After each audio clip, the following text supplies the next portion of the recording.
এতদিন বাড়ির সব কাজ মা নিজেই করতেন। কিন্তু মায়ের হাত ভাঙার পর কাপড় কাচা, বাসন মাজা, ঘর মোছা এই সব কিছুই ডাক্তার করতে বারণ করেছেন। সেই সূত্রেই ঝুমা মাসির আমাদের বাড়িতে আগমন। মাসির বয়স প্রায় ৪০। ছোটবেলা থেকেই উনাকে দেখে আসছি পাড়ার নানান বাড়িতে কাজ করতে। যখন থেকে চটি বই পড়তে আর বিদেশি ভিডিও দেখতে শিখেছি, মেয়েদের কথা ভাবলেই ঝুমা মাসির কথাই মনে পড়ে। ৪০ বছর হলেও উনার ফিগারটা বেশ আকর্ষণীয়। দেখে আন্দাজ করা যায় যে XXL সাইজের পোশাক পরে। তবে সারা দিন দৌড়ে দৌড়ে কাজ করে বলে উনার শরীরে ফ্যাট নেই বললেই চলে। তিনি সবসময় শাড়ি পরে থাকতেন। শাড়ি পরা থাকলেও মাঝে মধ্যেই আমরা লক্ষ্য করতাম যে উনার পোশাকের সেলাই ফাটা। আর এভাবে মাসির সৌন্দর্যকে উপলব্ধি করতাম। তবে মাসির গায়ের রং শ্যামলা ছিল। যখনই বাড়িতে কথা হচ্ছিল যে কাজের লোক লাগবে, আমি সবার আগে দায়িত্বটা নিজের ঘাড়ে নিয়েছিলাম। কারণ আমি চাইছিলাম ঝুমা মাসি আমাদের বাড়ি এসে কাজ করুক। তাতে করে আমি উনাকে আরও কাছে থেকে দেখার সময় পাব। মাসি আসত প্রায় ৭টা নাগাদ। ১ ঘন্টা কাজ করে চলে যেত। তারপর মাসি আবার বিকাল ৫টায় এসে বাকি বাসন মেজে রেখে চলে যেত। মায়ের কাজ কমে যাওয়ায় মা মোটামুটি ৮টা পর্যন্ত ঘুমাত। আর বেশিরভাগ দিনই আমি সকালে বেল বাজলেই গিয়ে গেট খুলে মাসিকে ভিতরে আসতে দিতাম। মা মাসিকে একটু সন্দেহ করত, হাজার হলেও তো কাজের লোক, কখন কোনো জিনিস হাতে করে নিয়ে চলে যাবে কে জানে। তাই আমি রোজ উঠে বসেই থাকতাম যখন উনি কাজ করত। প্রতিদিনই দেখতাম মাসি এসেই আমার ঘরটা সবার আগে মুছত। মানে বাড়ির কেউ ওঠার আগেই। মাসি কাপড়টা হাঁটু পর্যন্ত তুলে হাঁটু ভাঁজ করে বসে ঘর মুছত। মাঝে মধ্যে আমি মাসির অপূর্ব সৌন্দর্য দেখতে পেতাম। আমি এক দৃষ্টিতে তাকিয়ে থাকতাম, কিন্তু মাসি না দেখার ভান করে কাজ করত। তারপর মাঝে মধ্যে মাটিতে হাঁটু গেড়ে বসে ঘর মুছত। তখন আঁচল সরে যেত আর মাসিকে দেখতে সুন্দর লাগত। আমি তখন তাকালেই আমার মুখের দিকে দুষ্টু একটা হাসি দিয়ে লজ্জা পাওয়ার ভান করত। আর আঁচল তুলে নিত। কিন্তু আমার ঘরের কাজ হয়ে গেলেই মাসি দেখতাম নিজেকে শাড়ি দিয়ে ভালোভাবে ঢেকে বাকি ঘরের কাজ করত। আমি পরিষ্কার বুঝেছিলাম মাসির চরিত্র ভালো না। আর আমাকে কোনো পরিশ্রমই করতে হবে না উনাকে ভালোবাসতে গেলে। একদিন সকালে উনাকে গেট খুলে দিয়ে আমি আবার এসে শুয়ে পড়লাম। কিন্তু আমার বাথরুম পাওয়ায় আমি উঠে গিয়ে দেখি বাথরুম বন্ধ। মা ভেতর থেকে আওয়াজ দিল যে উনি আছেন বাথরুমে। আমার বাবা তখনও ঘুমে। পিছনের ঘরের বারান্দায় আমাদের আর একটা বাথরুম আছে। আমি সেখানে গেলাম। খুব জোরে বাথরুম পাওয়ায় আমি বারান্দায় গিয়েই সোজা বাথরুমের দরজা খুলে ঢুকে গেলাম। ঢুকতেই আমার চোখ ভ্যাবাচ্চাকা খেয়ে গেল। আমি দেখি মাসি কাজ করছে। আমি কোনো কিছু না ভেবে আমি আমার কাজ করতে লাগলাম। মাসিক চিক, কি কাজ করছো? নোংরা করে দিলে। আমি বলবো তোমার মাকে? আমিস বল গিয়ে আগে কাজ করতে দাও। এরপর আমি আমার কাজ শেষ করলাম। মাসিক, কি কাজ করলে তুমি? লজ্জা করল না একবার ও? আমিস দাঁড়াও, আমি ঠিক করে দিচ্ছি। বলেই হ্যান্ড শাওয়ার দিয়ে পা ধুয়ে দিয়ে বললাম, চলে যাও। আমি জানতাম মাসি কাউকে কিছু বলবে না। উনিও ভালোবাসতে চায়। এরপর আমিও ফ্রেশ হয়ে ঘরে এসে শুয়ে পড়লাম। আমি জেগেই ছিলাম, শুনতে পেলাম মা মাসিকে বলল আমাকে চাটা দিয়ে আসতে। আমি চোখ বন্ধ করে শুয়ে রইলাম। মাসি টেবিলে চা রেখে আমাকে দুবার ডাকল। আমি ঘুমের ভান করে পড়ে রইলাম। মাসি গায়ে হাত দিয়ে আদর করে বলল, মাসিক, আর নাটক করতে হবে না, একদিন ফাঁকা পেলে আমার সাথে কাজ করবে, ওঠ এখন। বলেই চলে গেল। আমিও গ্রিন লাইট পেয়ে গেলাম। শুধু অপেক্ষা করতে লাগলাম যে কবে ফাঁকা বাড়ি পাব। এরপর থেকে রোজই মাসি সকালে এসে বেল বাজালে আমি নিচে গিয়ে দরজা খোলার পরেই মাসিকে সিঁড়ির নিচে দাঁড় করিয়ে মাসির ছোটখাটো কাজ করে দিতাম। তারপর মাসি উঠে আসত, নিজের কাজ করে চলে যেত। এই করতে করতেই প্রায় 2 মাস কাটল। আর আমার সেই সুবর্ণ সুযোগ এল। বাবা টিকিট কেটেছে শিলিগুড়ির। আমার কাকি অসুস্থ। বাবা আর মা দুজনই যাবে। তারা দুজন রাতের ট্রেনে চলে গেল। আমি সারা রাত ভাবতে লাগলাম, কাল মাসি এলেই তো তাকে সবার আগে আমার সব কাজ করিয়ে নেব। সারা রাত আমি এইসব ভাবছিলাম, আর অন্যরকম অনুভূতিতে আমার ঘুমও এল না। সকালে বেল বাজতেই খুব স্বাভাবিকভাবে গেট খুলে উপরে চলে আসছিলাম। মাসি তাড়াতাড়ি গেট বন্ধ করে দৌড়ে এসে আমার গায়ে হাত দিয়ে জিজ্ঞেস করল, মাসিক এমনি চলে যাচ্ছ যে আজ? মন ভরে গেছে নাকি? আমিস না, গিয়ে নিজের কাজ কর, আমার ইচ্ছা করছে না কাজ করতে। বলেই আমি ওপরে উঠে এলাম। মাসি একটু রাগ করল, তা আমিও বুঝেছিলাম। বাবা মায়ের ঘর পুরো চাপানো ছিল, তাই মাসি টের পায়নি যে তারা বাড়ি নেই। আর রাগের চোটে আমার ঘর না মুছেই সোজা রান্নাঘরে গিয়ে রাতের বাসন মাজতে লাগল। আমি বদমাশি করে সেজ্জি হয়ে উনার সামনে ঘুরতে লাগলাম, দাঁত মাজলাম। মাসি খুব অবাক ছিল যে আমি কি করছি, কিন্তু কিছু বলছিল না। আমি মুখ ধুয়ে রান্নাঘরে গিয়ে মাসিকে জড়িয়ে ধরলাম। মাসিক, ছাড় আমাকে। আমি চিৎকার করব কিন্তু। কেউ দেখলে? ছাড় বলছি। আমিস, চিৎকার কর। আজ কেউ শুনবে না। কেউ বাড়ি নেই, শুধু তুমি আর আমি। বলতেই মাসি বাসন মাজা বন্ধ করে আমার জড়িয়ে ধরল। আমিস, আমি জানি তোমার চরিত্র ভালো না। অনেকের বাড়িতে কাজ করতে গিয়েই মালিকদের ভালোবাসা পেয়েছ। সেজন্যেই তোমাকে আমি ঠিক করেছি, যাতে তোমাকে ভালোবাসতে পারি। মাসিক, কিন্তু আমি তো জোয়ান ছেলে বেশি পছন্দ করি না। একটু বয়স্ক লোক আমার ভাল লাগে। আমি তাহলে আমার সাথে কি অভিনয় করছিলে এতদিন? মাসিক, না মানে তোমাকে হাত ছাড়া করতে চাইনি আসলে। আমিস, ওইসব কথা বাদ দাও। আগে ভালোবাসবো এখন তোমাকে, তারপর যা বলার বলো।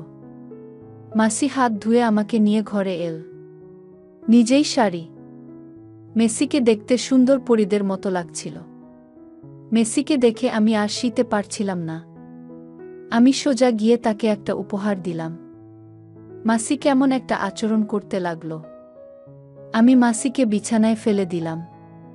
এরপর দুজন মিলে ভেসে গেলাম এক ভালোবাসার অসীম সাগরে। এরপর দুজনে বিছানায় শুয়ে রইলাম। মাসিক, চিন্তা নেই, আমি এখন আর মা হব না। মাসিক, তোমার মা বলেছে এখন এক বেলায় আসতে, কারণ কাজ কম এখন। আমিস, তাহলে তাই এস। মাসিক, না, আমি দুবেলায় আসব। সকাল বেলায় তোমার ভালোবাসা উপহার দেব, আর বিকালে কাজ করব। তুমি রাজি? ওই দিন বিকালে মাসি আর আসেনি কাজ করতে। পরের দিন সকাল 7টায় বেল বাজতেই আমি নিচে গিয়ে দরজা খুললাম। খুলেই আমার মাথা গরম হয়ে গেল। মাসি এসেছে, কিন্তু সাথে তার মেয়ে। মাসির মেয়ের 2-1 বছর বয়স, কিন্তু 1 বছর আগে বিয়ে হয়েছে। আমি ওর মেয়েকে দেখেই সোজা উপরে চলে এলাম, কারণ আমি জানি আজ আর ভালোবাসতে পারব না। আমি ঘরে এসে শুয়ে রইলাম। মাসিক, আজ আমার তাড়া আছে, তাই ওকে সাথে এনেছি। সব বাড়িতে তাড়াতাড়ি কাজ হয়ে গেলে আমি ওকে নিয়ে একটু বেরোব। আমি কিছুই বললাম না, শুয়ে রইলাম চুপচাপ। মাসি সোজা রান্না ঘরে গিয়ে আমার রাতের খাওয়া একটা থালা, কড়াই আর গ্লাস মাজতে লাগল। মেয়ে সোজা গিয়ে ঢুকল আমার কিছু জামা প্যান্ট আছে সেগুলো ধুতে। কিন্তু আমার তো আর তর সইছে না। আমি মাসিকে ভালোবাসতে চাই, সে যেভাবেই হোক। আমি সোজা গিয়ে রান্নাঘরে ঢুকে মাসির কাজে সাহায্য করতে লাগলাম। মাসিক, কি কাজ করছো সোনা? মেয়েটা জানলে কেলেঙ্কারি হবে। আমিস, হোক, তোমাকে কে বলেছে ওকে নিয়ে আসতে আমার বাড়ি? জান না এটা আমাদের কাজের টাইম। ও বেশি বকবক করলে ওকেও। মাসিও কাজের জন্য প্রস্তুত হয়ে গেল। মাসি এবার পিছনের দিকে সরে এসে সামনের দিকে ঝুঁকে কাজ করতে লাগল। মাসিক, সোনা, মালিক আমার কাজে সাহায্য করো। আমিস, তোমার মেয়ে দেখলে? মাসিক, ওকেও ভালোবাসবে কি আছে। এরপর দুজন মিলে কাজ করতে লাগলাম। আমি বললাম, এখন তোর সাথে কাজ করব, তারপর তোর মেয়ের সাথে কাজ করব আমি আজ। মাসিক, হ্যাঁ, আমি নিজের হাতে আমার মেয়েকে তুলে দেব তোর হাতে। আমার মেয়ে আজ থেকে তোর কাছে কাজ শিখবে। আমিও আরও মনের কাজ করতে লাগলাম। কিছুক্ষণ পর আমি আর মাসি কাজ শেষ করলাম। মাসিক যাই ওই বাথরুমে গিয়ে ধুয়ে আসি। আমি আর মাসি পিছন ফিরে ঘুরতেই দেখি মাসির মেয়ে রেনু আমাদের কাজ দেখছিল। নিজে কত লোককে দিয়ে তোর কাজ করিয়েছিস তার ঠিক নেই, আর আজ বলছিস আমাকে ওই ছেলেটাকে দিয়ে? তুই মা! মাসিক, আমার কথাটা শোনো মা, ও খুব ভালো কাজ করে। আমি কথা দিয়েছি ওকে দিয়ে তোর কাজ করাবো, তুই কি আমার কথা রাখবি না? রেনু, তুই আমার নিজের মা, আমার ভাবতেও অবাক লাগছে। এতদিন শুধু শুনেছিলাম লোকের মুখে যে তুই একটা, আজ নিজের চোখে দেখলাম। মাসি সোজা ছুটে গিয়ে মেয়ের চুলের মুঠি আর হাত শক্ত করে ধরে বলল, মাসিক, আমি খুব কথা শিখেছিস তো। বেশ, আজ আমি তোকেও রাস্তার মেয়ে বানাব।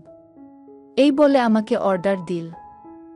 মাসিস, তুমি কাজ করো, আমি ধরে আছি, ও কোথাও যেতে পারবে না। এই আমার কাজের টাকায় এতদিন খেয়ে পরে মানুষ হয়েছিস, এখন আমাকেই গালি দেয়। আস্তে আস্তে কথার জোর বাড়ছিল, আর আশেপাশের লোক যাতে না শোনে তাই আমি সবাইকে চুপ করতে বললাম। রেনুকে মাসির হাত থেকে ছাড়ালাম, ওকে ধরে নিয়ে গিয়ে আমার ঘরে বসালাম। আমিস, দেখ, তোমার মা তো একটা মেয়ে, তার ও একটা চাহিদা আছে। বাড়িতে নিজের ইচ্ছে পূরণ করতে পারে না বলে এদিক ওদিক থেকে। তুমি একটু বোঝার চেষ্টা কর। আর আমরা তখন তোমাকে নিয়ে কোনো একথা বলিনি, আমরা একটু আনন্দ পাওয়ার জন্য তোমার কথা বলছিলাম। তুমি চাইলে এখনই বাড়ি চলে যাও, আর প্লিজ নিজের মায়ের কষ্টটা বোঝার চেষ্টা কর, আর কেউকে কথাটা বল না। রেনু একটু ঠান্ডা হল। মাসি আমার পাশেই বসে কাঁদছিল। মাসিক, আমি কি করলাম? নিজের হাতে নিজের জীবন শেষ করলাম, আর আজ মেয়েটার কাছেও ছোট হয়ে গেলাম। আমি রেনুকে বললাম, আমিস, তুমি তোমার মাকে খুশি দেখতে চাও নাকি কষ্ট পেতে দেখতে চাও? তোমরা গরিব, তাই মাসি টাকার জন্য এতদিন নানা বাড়িতে কাজ করেছে, আর এক্সট্রার কাজ করে কিছু টাকা বেশি কামানোর জন্য। কিন্তু আজ মাসি আমার সাথে কাজ করছে শুধু একটু ভালোবাসা পাওয়ার জন্য। তুমি দেবে না তোমার মাকে একটু ভালো থাকতে? রেনু খুশি দেখতে চাই, কিন্তু আজ মা যা করল। আমিস, তুমি চুপ করে বসে থাক আর খালি দেখ ছেলে মানুষের ভালোবাসা কিভাবে তোমার মাকে খুশি করে। যদি তোমার মনে হয় আমরা ভালোবেসে ভুল করছি তাহলে তুমি বল, আমরা আর কোনদিন ভালোবাসব না। এই বলে আমি মাসির কাছে গিয়ে বসলাম। রেনু বিছানার পাশে বসে আমাদের দেখছিল। মাসি কেঁদে চলেছিল, আর আমি মাসিকে বুকে নিয়ে মাসির সান্ত্বনা দিতে লাগলাম। এরপর দুজন আবার কাজ শুরু করলাম। রেনু অবাক হয়ে আমাদের কাজ দেখছিল। মাসি একদিকে ফুপিয়ে ফুপিয়ে কাঁদছিল, অন্যদিকে কাজে সাহায্য করছিল। এরপর দুজন মিলে ভালোভাবে কাজ করতে লাগলাম। আমি লক্ষ্য করলাম রেনু নিজের কাজ নিজেই করার চেষ্টা করছে। চোখের সামনে রেনুকে কাজ করতে দেখে অপূর্ব সুন্দর লাগছে। রেনুর গায়ের রং একটু চাপা, কিন্তু সে সব সময় নিজেকে পরিষ্কার করে রাখে। রেনু আমাকে এসে ধাক্কা মারল। মাসি তো কাজের মধ্যে হারিয়ে গেছিল। সে হঠাৎ মেয়েকে দেখে অবাক হয়ে গেল। রেনু, আমি বুঝে গেছি তোমাদের কাজ দেখে, যে মা কেন তোমাকে দিয়ে কাজ করায়। এবার আমার পালা। আমি মাসিকে সরে যাওয়ার ইশারা দিলাম। রেনু এসে আমার কাছে বসল। এরপর ও আমার সাথে কাজ করতে লাগল। আমিও অবাক, 2-1 বছরের মেয়ের কাজের অভিজ্ঞতা অনেক জানা। বেশ কিছুক্ষণ কাজ করার পর রেনু ক্লান্ত হয়ে পড়ল। কিন্তু আমি আগে মাসির সাথে কাজ করার কারণে আমি ক্লান্ত হয়নি এত তাড়াতাড়ি। তাই আমি রেনুকে বিছানায় আবার প্রায় আরও 1-5 মিনিট কাজ করার পর আমি ক্লান্ত হয়ে পড়লাম। মাসি পাশে দাঁড়িয়ে দাঁড়িয়ে আমাদের কাজের অভিজ্ঞতা দেখল। রেনু, কি কাজ করলে এটা? যদি আমি মা হয়ে যাই? মাসিক, ওইসব নিয়ে তুই ভাবিস না, আমি সব দেখে নেব। তুই বাস নিজের মতো আনন্দ করে যা। মাসি আর রেনু দুজনের মুখেই ভালোবাসার হাসি। আমিও বুঝে গেলাম এবার থেকে আমার ডাবল কাজের আনন্দ। মা মেয়ে একসাথে বাথরুমে গিয়ে পরিষ্কার হয়ে এল। মাসিক, সত্যি আমার সাথে মেয়েটাকেও কাজ শিখিয়ে দিলে? এখন থেকে আর ভয় নেই, এই বাড়িতে তো অনেক চাপ। আমাদের বস্তিতে প্রায় সবই কাজ করে। আর আমার তো স্বামী নেই। তুমি আমার ঘরে যখন সময় পাবে আসতে পারবে। রেনুক, সেই এখন থেকে আমরা 3 জন আমাদের বাড়িতে একসাথে কাজ করব। মাসি রেনুকে নিচে নামতে বলল আর বলল উনি 5 মিনিটের মধ্যেই নামছে। রেনু নামতেই মাসি আমাকে বলল, মাসিক, আমার মেয়েটাও একটা আমার মতো। সুর বাড়িতে গিয়ে স্বামী ছাড়াও 1 বছরের মধ্যেই নিজের ভাসুরটাকে হাত করেছে। আমি জানতাম তোমার সাথে ঠিক সেট হয়ে যাবে। আমিও মাসিকে একটা উপহার দিয়ে বললাম, আমিস বেশ হলো মা, আর মেয়ে এখন থেকে আমার কাজের গোলাম। তোমার মেয়েকে আমি আরও কাজ শিখাবো, চিন্তা নেই। মাসি হাসতে হাসতে নেমে গেল। তো বন্ধুরা, গল্পটি এখানে সমাপ্ত করলাম। গল্পটি ভালো লাগলে একটি লাইক ও চ্যানেলটি সাবস্ক্রাইব করে দেবেন। ভালো থাকবেন সবাই, দেখা হচ্ছে পরের ভিডিওতে।